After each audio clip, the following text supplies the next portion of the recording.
안녕하세요. 반갑습니다. 시원스쿨 랩 IELTS의 대표 강사 릭김입니다.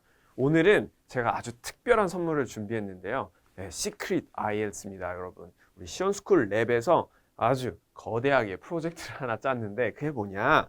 시원스쿨 랩과 그다음에 브리티시 카운슬 이 IELTS 센터가 또 공식 파트너십이지 않습니까? 그래서 이름하여 2024년 시험 후기를 제가 준비를 했습니다. 짝짝짝.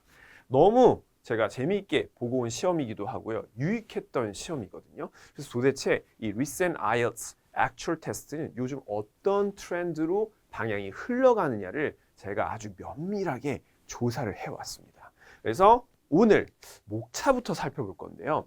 우리 시원스쿨 랩 구독자만 보셨으면 좋겠어요. 그래서 점수를 높이 따셨으면 좋겠습니다. 일단 여러분들이 시험을 안 봤다면 이 시험장 후기가 진짜 중요한데요. 제가 상세하게 준비를 해 놓았어요. 시험장 후기, 릭김이 직접 갔습니다. 가서 두뇌를 활용해서 실제 보았고요. 근데 컴퓨터 시험의 특징에 대해서 이제 알아볼 거예요. 그리고 두 번째는 registration process. 그래서 등록 절차. 저 또한 이 등록 절차를 아주 까다롭게 받고 왔는데요. 이것도 만만치 않거든요. 어떻게 등록 절차가 되는지 제가 천천히 알려드리도록 할게요. 그리고 5월 17일에 또 시험 총평이지 않습니까? 이 부분을 조금 러프하고 어떤 식으로 대비를 하면 좋을지 요 트리플 3개를 가지고 꼼꼼하게 한번 살펴보도록 하겠습니다. 첫 번째는요. 시험장 후기예요, 여러분. 제가 이렇게 직접 찍은 사진이거든요. 제가 가서 직접 이렇게 다 찍어왔어요. 우리 브리티시 카운슬 IELTS 센터의 매니저님 협조하에 실제 시험장 가서 이렇게 찍으시면 안 되고요, 여러분. 자, 릭스팁 30분 전 반드시 IELTS 시험 센터에 도착을 해 주셔야 돼요.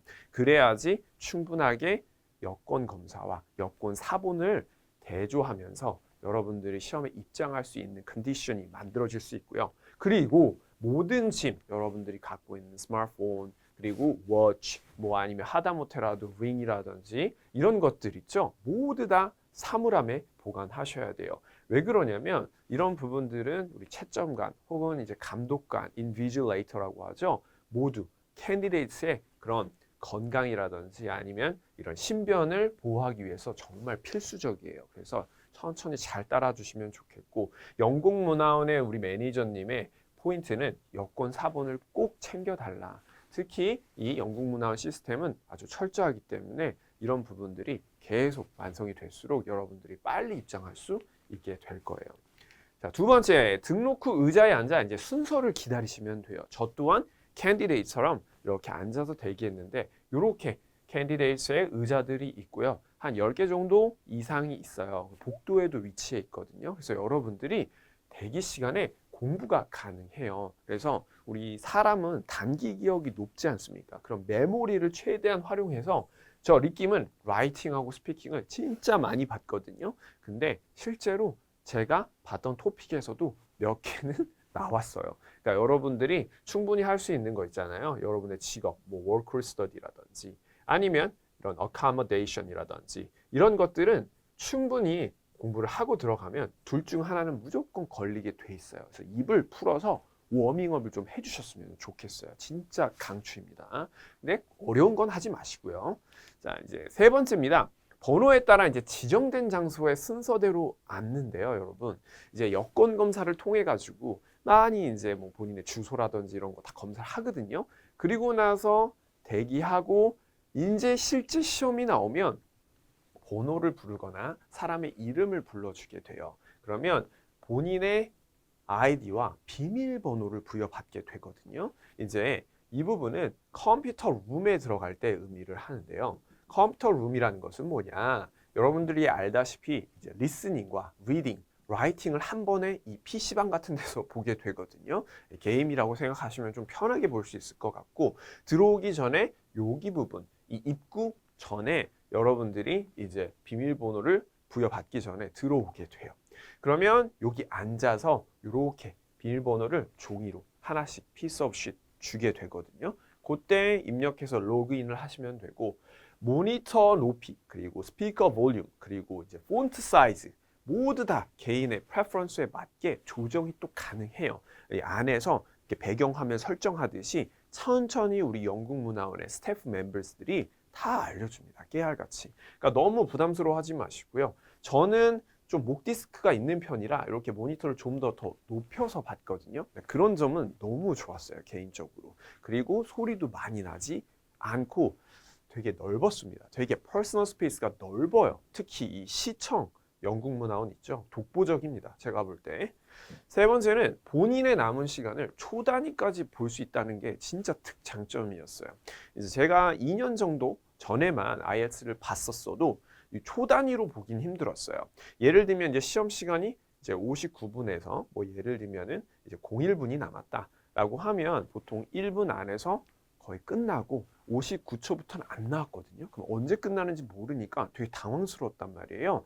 PC방 전원 꺼지듯이 그냥 꺼져 버렸어요. 근데 punctuality 여러분들이 58, 57, 56 초단위까지 마지막까지 다 볼 수 있어서 훨씬 업그레이드가 많이 됐다. 그래서 저는 세 번째가 정말 마음에 들었어요. 이번 시험에서.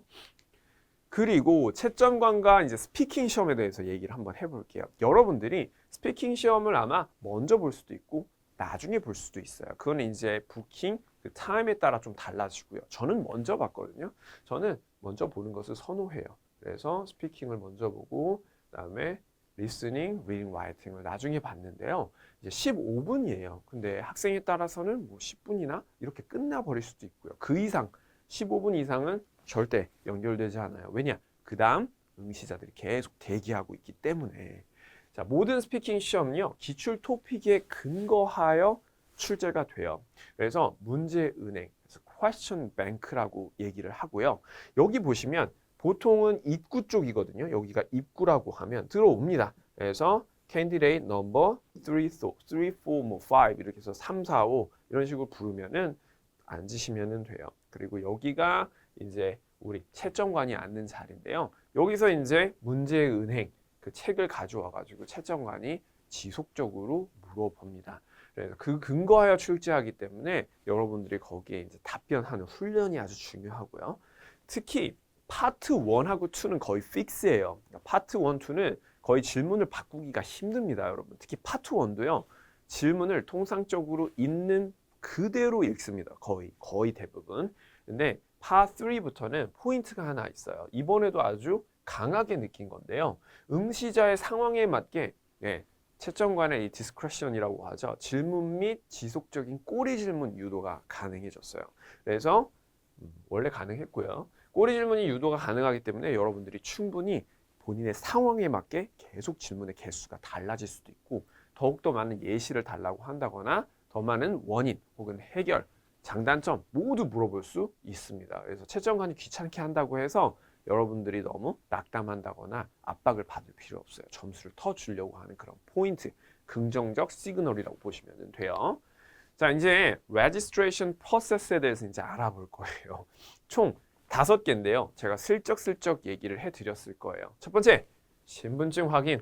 여러분, 여권 사본은 없더라도 여권은 반드시 챙겨가셔야 됩니다. 그래서 복사를 어떻게 해요? 해올지언정 여권이 없으면 안 되겠죠, 그렇죠? 근데 두 번째가 있어요. 첫 번째가 여권 그리고 사본 두 개를 동시에 시험 전날이나 전주에 미리 빨리빨리 챙겨놓는 습관 이루는 거 절대 잊지 마세요. 그래서 매니저님이 얘기해 주셨는데 여권 사본을 안 가져오신 분들이 그렇게 많대요. 근데 다시 내려와서 복사집 찾거나 해가지고 다시 프린트를 하려면 시간이 지체가 많이 되기 때문에 이 응시자 입장에선 상당한 프레셔를 받게 돼 있어요. 그래서 별표입니다. 그리고 나서 바로 사진 촬영을 해요. 그 데스크 앞에서. 그러면 사진 촬영, 오토그래프를 찍게 되는데 그때 이제 여러분들의 같은 그런 주소라든지 이름이라든지 여러 가지를 이제 매칭시킵니다. 이 부분에서 요 사이에. 그리고 나서 이제 지문 인식, finger scan을 하게 되는데요. 이 finger scan 같은 경우는요. F예요. 핑거 스캔은 제가 15년, 뭐 20년 전에도 거의 도입이 됐었어요. 근데 그 부분이 이제 알기로는 채점관이 방심한 틈에 보통 응시자가 바꿔치기를 한다거나 화장실 갔다 온 사이에 그런 식이 이제 많이 일어나면서 부정행위 방지 차원에서 하게 됐고요. 반드시 하셔야 돼요. 특히 검지 손가락으로. 그리고 스캔, 메탈 디텍터 아주 뉴입니다. 보통 한 2년 전까지만 해도 이 스캔 디텍터 없었거든요. 근데 여러분들이 안전을 위해서 계속 스캔을 이제 왔다 갔다 하면서 하게 돼요. 그래서 채점관과 여러분들을 보호하기 위한 것이니까 절대 어려워하실 필요는 없어요. 실제 공항 보안 검색 때처럼 징 이렇게 하거든요, 여러분. 네, 여러분 너무 기분 나빠하지 마시기를. 자, 스텝 5. 이제 안내에 따라 컴퓨터 룸이나 인터뷰 룸으로 들어가 주시면 되겠습니다. 근데 호명하는 그 번호나 이름이 있어요, 여러분. 그렇게 해서 들어가셔야지 막 막무가내로 들어가시면 안 된다는 점. 지금 이것만 알아도 여러분들이 시험을 꼭 본 것 같죠? 그래서 계속 돌려보시고 시험 전에 이런 특이점에 대해서 계속 알아두시면 좋겠어요. 자, 그리고 5월 17일, 네, 마지막 총평입니다, 여러분. 제가 봤던 건데요. 실제 저는 문제를 막 엄청 풀려고 노력을 하지는 못했어요. 왜냐하면 시험을 어떻게 푸는지 환경이라든지 그런 걸 기억하려고. 근데 이제 어느 정도의 난이도는 좀 구성이 됐는데요. 리스닝 같은 경우는 되게 쉬웠던 편이었어요. 아주 클리어하게 들리고 너무 많이 이렇게 변별력이 높은 문제들을 못 보았거든요. 그래서 생물학이라든지 교통 토픽이 나와서 아주 쉽게 풀 수 있었고 캠 18과 16하고 진짜 비슷했습니다. 예, 거의 정석이었어요. 특히 18하고 17, 16하고는 거의 계속 비슷해요. 그 문제 출제의 그런 순서라든지 단어라든지 리딩도 마찬가지인데요. 리딩은 좀 어려웠습니다. 되게 상에 속했고요. 시험마다 하상, 중 계속 바뀔 수는 있어요. 자, 버네너란 토픽이 나왔고요. 버네너가 어떻게 자라고 그 버네너가 어떻게 활용되는지. 근데 캠 18, 17, 16에도 그러한 토픽들이 되게 많아요. 뭐 코코넛이라든지 아니면 딸기라든지 토마토라든지 이런 것들 있죠. 뭐 아니면은 그런 urban roof 이렇게 도시에서 지붕에서 기르는 그런 과정들 다 비슷하고요. 동물은 지금 아직도 기억나는 게 그 타일러슨이라고 해서 타스메니안 타이거인가요? 그 토픽이 또 나왔어요. 근데 이 토픽은 사실 캠브리지의 단골 토픽이거든요. 그래서 좀 어려웠습니다. 특히 저는 2가 더 어렵더라고요. 심리학보다. 3가 나왔는데 3가 2보다 조금 더 쉬웠던 것도 같네요. 심리학. 심리학도 거의 최상의 난이도로 나온 것 같아요. 근데 거의 18하고 16의 난이도랑 어려운 토픽들은 비슷했다는 거. 자, 그리고 라이팅은요. 박물관 관람객의 수였는데요. 태스크 1이었어요. 아카데믹으로 봤고요. 라인 그래프가 나왔던 게 아직도 생생하고요. 그리고 경제 토픽인데 경제는 태스크 2. 이것도 제가 라이팅을 찍어볼 생각이거든요. 많은 시청해 주시면 좋겠고 경제와 관련된 문제가 나올 거예요. 이것도 기출 토픽, 문제은행식으로 나왔고요. 스피킹 중이었습니다. 자, 환경, environment가 나왔는데 저는 이제 part 2 얘기를 하는 거였어요. 파트 2하고 3. 그래서 환경에 대한 데미지라든지 이걸 해결하는 방법 등등에 대해서 물어보게 되었어요. 이것도 무조건 기출. 이건 제가 보장합니다. 무조건 스피킹 기출로 나오게 돼 있고요. 그래서 이것도 스피킹 part 2와 3에서 어떤 식으로 표현이 되는지 여러분들이 기대를 많이 해주셨으면 좋겠습니다. 자, 그리고 많은 FAQ, Frequently Asked Questions를 받게 돼요. 그래서 IELTS 최신 기출은 어디서 볼 수 있는지에 대해서 이제 물어보게 되는데요. 특히 리스닝 리딩도 캠브리지와 문제 패턴이 비슷하지 않습니까? 그래서 제가 팁을 좀 드리면 최소 2년간은요. 앞으로 출제될 캠브리지 19는 지금 찍는 이 순간에는 안 나왔어요. 근데 19도 곧 찍을 예정인데요. 찍게 되면 19부터 18, 17, 16 순서대로 계속 우리 시험스쿨 랩에 IELTS 강의가 있지 않습니까? 계속 보시는 거예요. 어렵더라도 시험이 한 다음 주, 다다음 주 되시는 분들은 기출 토픽을 통하여 가지고 점수를 극대화하셨으면 좋겠고요. IELTS 학습지, 우리 또 위클리 문제집이 있잖아요. 그 부분도 반응이 아주 좋거든요. 그래서 그것과 제가 나오는 이 리딩 같이 영상을 보시면은 아마 시너지 효과가 엄청 폭발적으로 일어날 거예요. 그리고 IELTS 마스터, 그래머 베이직, 특히 이 부분은요. 초급자분들이 보시면 너무 좋은 영상이 될 거라고 봅니다. 그래서 기초 완성을 하시고 이렇게 넘어오시면 될 것 같아요. 그래서 초급에서 이제 한 6.0대로 넘어오실 때 케임브리지를 극추천합니다, 여러분. 그래서 이런 식으로 완성을 하시면 좋겠습니다. 자, 오늘 2024년 시험 후기였고요. 제가 5월 17일 직접 가서 영국문안에서 본 시험을 리뷰해 드렸어요. 실질적으로 제가 시험을 보고 매니저님하고 대화를 나누면서도 많은 감정들이 일어났거든요. 학생들이 얼마나 또 힘들어할지. 그래서 그 부분을 최대한 디테일하고 정확하게 내용을 넣으려고 노력했습니다. 자, 시온스쿨 랩 그리고 브리티시 카운슬 IELTS 이렇게 공신력 있는 곳에서 봤기 때문에 더욱더 신뢰가 갈 거고요. 저는 조금 더 디테일한 그런 시험 총평으로 만나 뵙도록 하겠습니다. 그럼 이상 리킴 강사였습니다.